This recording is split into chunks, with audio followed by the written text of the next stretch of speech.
Hello mga ka-juicer, kaway-kaway sa mga health conscious dyan. Dito tayo para ituro kung paano mag-detach at magkabit ng iba pang mga gamit dito sa juicer blender natin. So ito yung kanyang juicer. Pupunta dito yung mga na-extract na juice. Ito yung blender. Ito yung dry mill.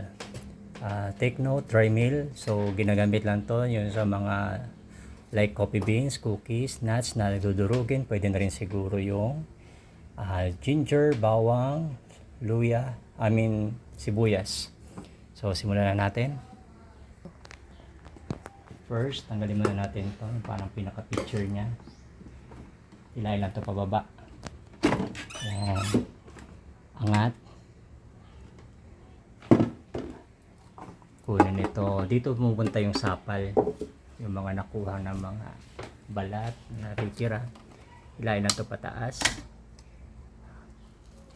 Ito pwede nang tanggalin to, sticker man lang. Dito ginigiling niya yung fruits or vegetable na nilagay nyo.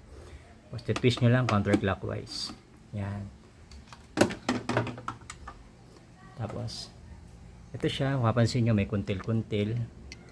Dito mayroon siya ditong button, so abante lang ng konti, tapos twist.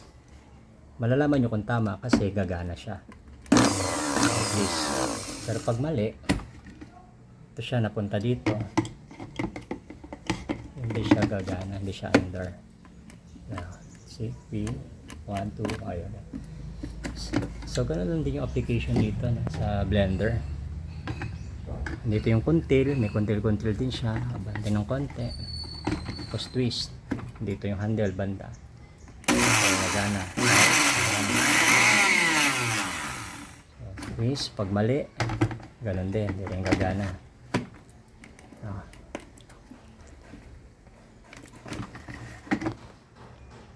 So, pagbalik naman natin, ganun lang din, tagilid. Yung labasan ng juice dito, naka-paste. Angle siya, tapos twist lang clockwise. So dito yung lagay na sapal, twist. Meron siyang kuntil ha, tapat ko lang dito sa butas. Yan.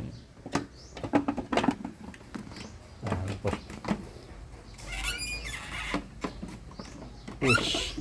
Yan, para malak. Kasi nyo, nagana na yan. Maglalagay kayo dito ng vegetable or fruits, kung ano man lalagay nyo. Pupush nyo, panda rin, tutulak. Lalabas dito yung juice. Kailangan nyo pala muna ilagay ito kaya matatapon, sayang. Diyan pupunta yung na-extract na juice. So ulitin ko, pulse. Yan, lalabas na yung juice. So that's it. Maraming salamat sa panonood. God bless.